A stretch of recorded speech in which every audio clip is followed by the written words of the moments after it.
Now, the Inter-Parliamentary Alliance on China is an international bipartisan group working towards reform on how democratic countries should approach China. They set up just this year, and one of their co-chairs is New Zealand Labor MP Louisa. She's a member of the Foreign Affairs, Defence and Trade Committee and chair of the Health Committee. She joins me live now. Louisa, thank you for joining me tonight. Your group was established to help politicians globally work together to deal with China's, increasingly aggressive foreign policy approach, and also to look at how to safeguard the international rules-based order, how to uphold human rights, strengthen, the security challenges that China presents. Look, we are seeing China exert itself just in an unprecedented way, as I've just been discussing with Peter Jennings.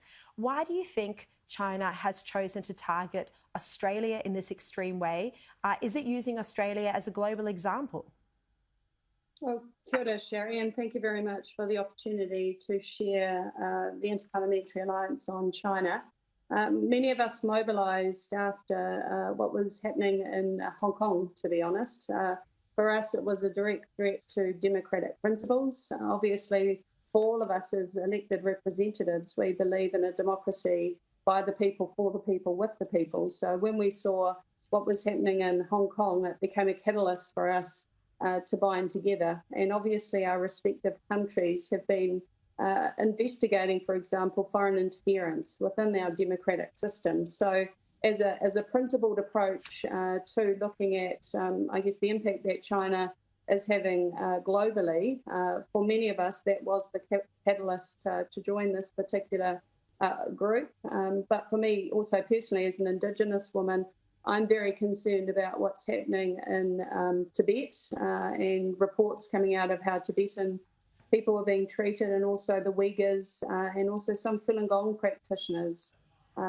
So there are many issues, but what binds us all together, I think, is the fact that we believe in democracy, and we obviously want to work together to address some of the issues that are challenging not only Australia, but all of our respective countries.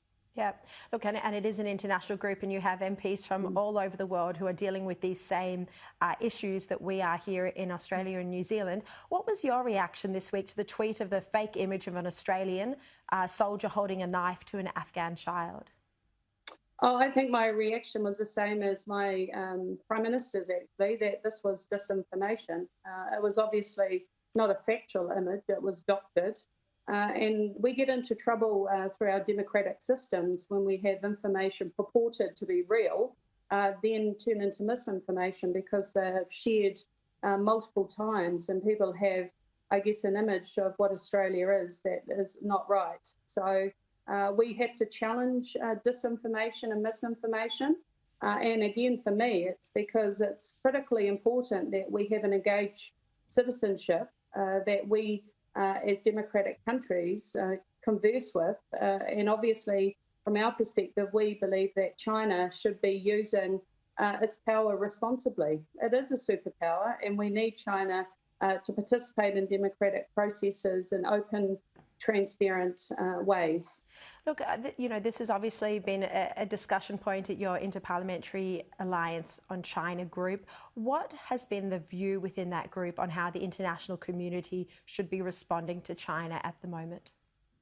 It's one of solidarity, that we have to do this together. And it was a bit of a light-hearted opportunity for us to promote Australian wine, for example. But we are all cognizant of what's currently happening with Australian wine and the tariffs that have been imposed. So a way to show our solidarity with Australian winemakers was to say throughout December, not only purchase your own country's wine, but purchase a bottle of Australian wine, which I have done, and I'll share and I'll promote. And the reason that we're doing that is because we know that collectively, we believe that we can challenge some of the behaviours that undermine a rules-based system, highlight human rights issues, and that we don't want to see individual countries having to voice these issues, because obviously they become incredibly vulnerable, as Australia seems to be at the moment. The way China has been so aggressive, particularly towards Australia this year in response, to our foreign interference laws, in response to Australia's world-leading call for an inquiry into COVID-19 that, of course, was later supported globally. Do you think this model is something that China would then look to emulate to other nations, to other countries?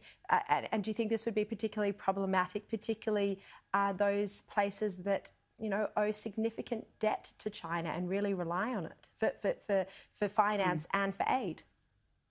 I'm incredibly worried about that particular point. Our Foreign Affairs, Defence and Trade Select Committee in the last Parliament looked at aid. We looked at the indebtedness, particularly of our developing nations, and there seems to be an incongruence between how the US, for example, have delivered aid globally over the last, say, 20 years.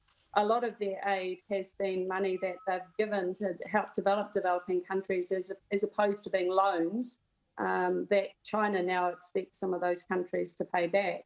And I think the global community really do have to come together to look at what official development assistance means.